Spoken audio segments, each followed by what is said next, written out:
ધંધુકા તાલુકા પંચાયત ખાતે આંગણવાડી બહેનોની હડતાલ, ઉપવાસ પર બેઠી બહેનો। અમદાવાદ જિલ્લાના ધંધુકા તાલુકા પંચાયત ખાતે આજે આંગણવાડી બહેનો દ્વારા અચોક્કસ મુદ્દતની હડતાલ શરૂ કરવામાં આવી છે। પોતાની ન્યાયસંગત માંગણીઓ પૂરી કરવાની માંગ સાથે બહેનો ઉપવાસ પર બેઠી છે। આંગણવાડી બહેનોમાં ભારે રોષ જોવા મળી રહ્યો છે। તેઓએ સ્પષ્ટ કર્યું છે કે જ્યાં સુધી તેમની માંગણીઓ પૂરી નહીં થાય ત્યાં સુધી આ હડતાલ ચાલુ રહેશે। આંદોલનના ભાગરૂપે આગામી સતત 3 દિવસ સુધી આંગણવાડી કેન્દ્રોમાં તાળાબંધી રાખવાનો નિર્ણય લેવામાં આવ્યો છે, જેના કારણે સેવાઓ પણ પ્રભાવિત થવાની શક્યતા છે। આંગણવાડી બહેનો સરકાર સામે પોતાની માંગણીઓ માટે અડગ રહી હક માટે લડત ચાલુ રાખી રહી છે। Reporter CK Barad. અમે આજે બધા ધંધુકા તાલુકા પંચાયતે ભેગા થયા છે અમારા પગાર વધારાની માંગ સાથે। સરકારશ્રીએ અમને હાઈકોર્ટે ચુકાદો આપી દીધો છે 24,000 નો, પણ સરકારશ્રીએ હજુ સુધી અમારો પગાર વધાર્યો નથી। એરિયર સાથે અમને ચુકાદો આવ્યો છે। તો સરકારશ્રી શા માટે આ બધી બહેનો 10,000 માં કામ કરે છે, પાયાનું કામ કરે છે, સરકારના ભવિષ્યનું ઉજ્જવળ કરવાનું કામ કરે છે। બાળકો પાયાથી અમે લોકો બાળકોનું ધ્યાન રાખે। બજાર ભાવ જેટલા મસાલા બિલ પણ અમને મળતા નથી। અમારો પગાર 1.5 મહિને થાય છે, કોઈ વાર 1.5-2 મહિને થાય છે। મસાલા બિલ અમને દર મહિને ચૂકવવામાં આવતા નથી। છતાંય અમે આંગણવાડી ચલાવીએ, ઘર ચલાવીએ, તો અમારે આટલા પગારમાં પોસાતું નથી, અમારું ભરણ પોષણ થતું નથી। તો સરકારશ્રીને નવી એપો અમારા મોબાઈલમાં આવ્યા રાખે, પણ એ મોબાઈલમાં જે એપો આપે છે એ કામ થતું નથી અમારાથી, અને અમને નોટિસોની ધમકી મળ્યા રાખે।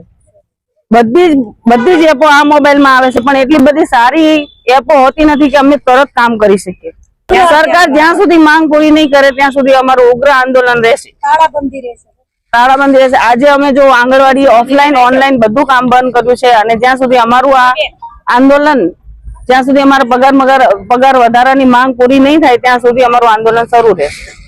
ગામ પીપળીના ચાવડા રમીલાબેન મારું નામ છે।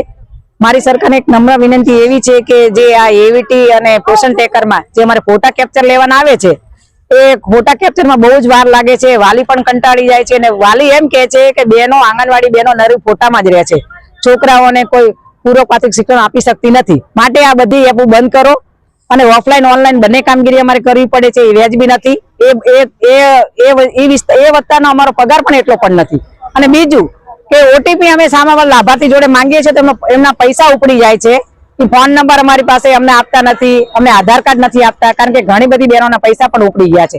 એટલે ખાસ કરીને આ એવીટી અને આ બધું બંધ કરો, અને અમને ઓફલાઈનમાં હું એક 94 માં ચડી છું આંગણવાડીમાં।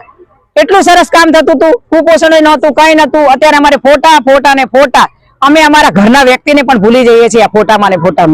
તો અમારે શું કરવું? આના માટે અમને ન્યાય આપો, અને આ અમારો પગાર વધારો થોડોક। અને બહેનો બધી હેલ્પરો બિચારી 500-500 માં કામ કરે છે, ઘરે ઘરે જઈને બાળકો બોલાવી લાવે। ત્યારે બાળકો સરખા બેસાડીએ, બાળકો 20 બેઠા હોય, એવીટીમાં 15 બાળકો આવે, 12 આવે, બીજા 5 બાળકો અમારે ક્યાંથી લાવવાના?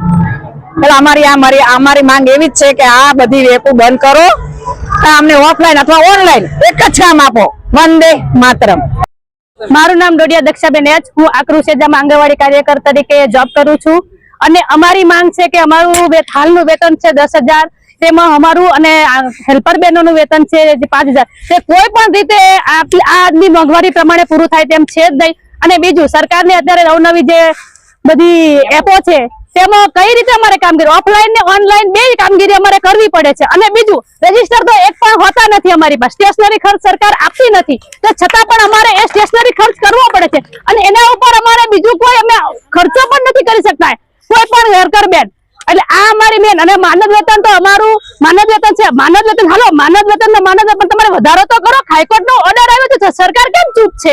સરકાર કેમ જવાબ નથી આપતી આ માટે?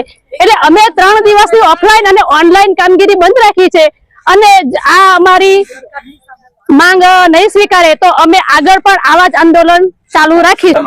ઓનલાઈન કામગીરીમાં એક તો પોષણ ટેકરમાં ફોટો કેપ્ચર મેન, જે બાળકને આ રીતે ફોટો કેપ્ચર કરવું પડે 10-15 મિનિટ, લાભાર્થી કોઈ આપણી પાસે રહે નહીં, કોઈ પણ લાભાર્થી।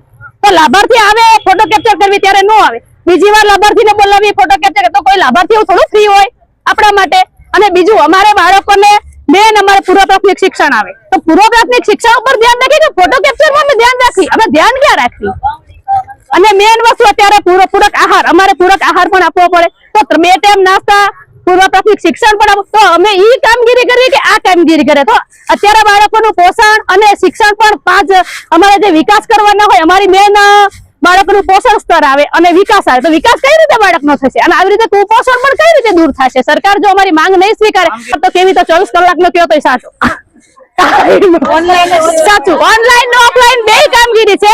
અમારે 1 થી 11 રજીસ્ટર આવે અને રજીસ્ટર અમારે સર્વે પણ કરવું પડે. સર્વેમાં બાળકની નોંધણી, બાળક જયારે સગર્ભા માતા સગર્ભા બને, ધાત્રી બને અને બાળક 6 વર્ષનું થાય ત્યાં સુધીની અમારી કામગીરી છે. પાયાની જ અમારો પ્રશ્ન છે અને પાયાની જ કામગીરી અમે કરવી છે.